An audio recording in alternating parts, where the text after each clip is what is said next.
Bahagi na nga ng ating buhay ngayon ang maya't maya nagpapapicture, pang selfie man o groovy. Pero ingat lang sa inyong mga Snapchat. Sigurado ba kayo sa inyong makakasama? Out na ang simpleng selfie o groovy. Ang in ngayon, lalo na sa millennials, Snapchat! Sikat na cellphone application o app. Favorite pastime ngayon ng mga tao, ang mag-face swap. Meron din itong feature kung saan basta na-detect ang iyong mukha, pwede ka nang mamili ng iba't ibang filters. Pero di umano, ang Snapchat, hindi lang daw mukha ng tao ang nade-detect. Naglalabasa na kasi ang mga ulat kung saan ang ilang users, kusa raw lumalabas ang filter sa kanilang app kahit wala naman daw mukha. Patunay rito ang na-Snapchat daw ng 15 anyos na si Romelyn. Nito lang nakaraang linggo, habang nanonood ng TV kasama ang kanyang mga kapatid at kaibigan, kahit pa nakabalandra na ang kanilang mukha sa naturang app, hindi pa rin daw lumalabas ang mga camera filter. Nag-Snapchat kami. Trinay kong isali yung kapatid ko sa likod. Nung trinay kong ilibot yung cellphone ko, may nahagip siya na mukha. Day, doon na sila, Day. Yung sa aso po kasi, kailangan bibig yung ibuka. Yun, bumuka yung bibig, tsaka lumabas yung dila, kahit walang tao. Picture ba?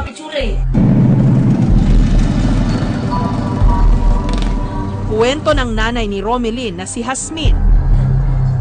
Halos 58 taon na raw ang naturang bahay.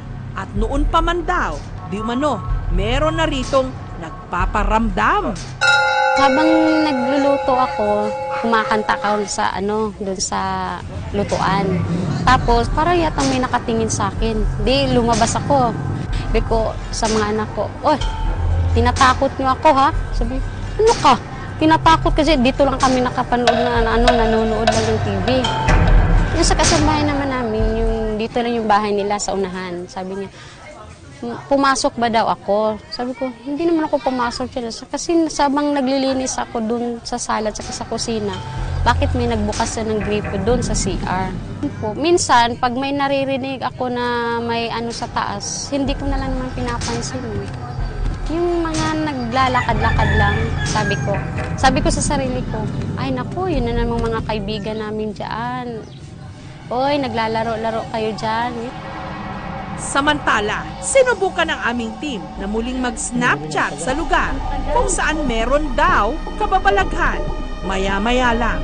Ayun o. Ayan. Ayan, dito na naman siya banda sa may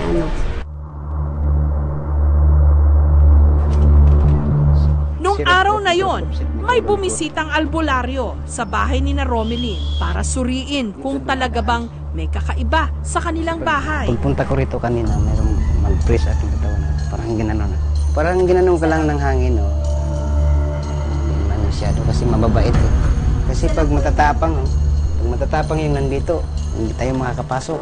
Pero hindi lang si Romelyn ang nakaranas ng pinaniniwalaan nilang kababalaghan di umano sa Snapchat.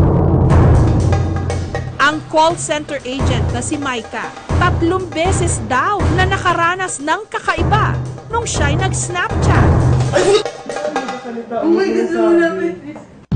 Unang beses daw itong nangyari sa kanilang sala. Napansin ko, hindi na-detect yung face ko.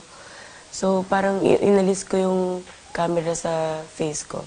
Tapos may na-detect siya sa bandang likod ko. Bago matulog, muling kinuna ni Micah ang sarili gamit ang naturang app. Nangyari sa room naman. Doon ako natakot kasi around 3 siya. Di ba parang devil's hour daw? Sa kanilang eskwelahan naman daw, nakunan ang pangatlong kababalaghan nung siya'y nagsa-Snapchat. At saka tingnan mo, pag dito wala.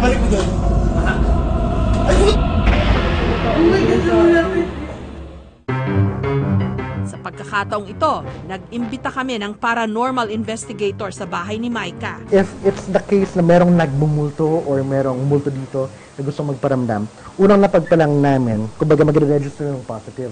And we've been here for some time, so already. So ever since we entered, kahit isang gadget, hindi pa siya nag-register ng positive. So we can safely say na what is happening inside your house, especially the pictures, is not paranormal. Habang nag-iimbestiga, muling may na-detect ang Snapchat. Kaya siya nagkakaroon nung mga images na gano'n. Kasi yung program na ginagamit mo, yung Snapchat, may algorithm dun sa program na maghanap siya ng certain dimensions. Na pag nakita niya na, okay, parang may dalawa dito, tapos merong pa-curve dito, i-recognize niya agad yon as a face, tapos dadagdagan niya para kumbaga mag-augment siya, magsusuperimpose siya yung mga tenga, nung aso and everything. Pero it doesn't mean meron talagang multo sa likod mo. Para malaman kung totoo nga ito o gawa-gawa lang, ipinasuri namin sa isang photo at video expert ang video ni na Romelyn at litrato ni Micah. It helped me deduce that this is not a ghost photo. It's not a paranormal photo. The app that was used here will try to detect a face.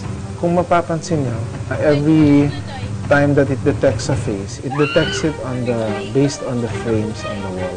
It doesn't detect distance. Basta para sa kanya, mukhang mukha, mukhang tao, mukhang face ng tao, kukunin na niya kagad.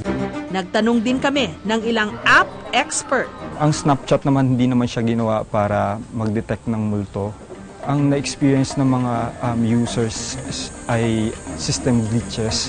Minsan kasi yung isang application nagkakaroon ng error kasi hindi natetest yung isang scenario bago i-upload. Pero nagkakaroon naman sila ng update para ma-fix yung bug na yun at saka mag-add na rin ng new features para sa application. Yun ko lang po talaga glitch lang yun kasi may mga nagko-comment sa video ko na baka glitch na lang. Thankful ako na nalaman ko na technical pala siya, hindi siya hindi haunted yung Snapchat ko or what.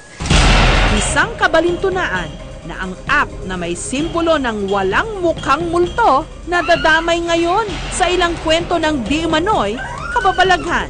Sabi nila, hindi raw nagsisinungaling ang nakukuhanan ng kamera. Pero sa panahon ngayon, kung kailan ang kamera, ang dali-dali ng lagyan ng filters at kung ano-anong effects. Kailangan mong magdalawang isip sa iyong nakikita.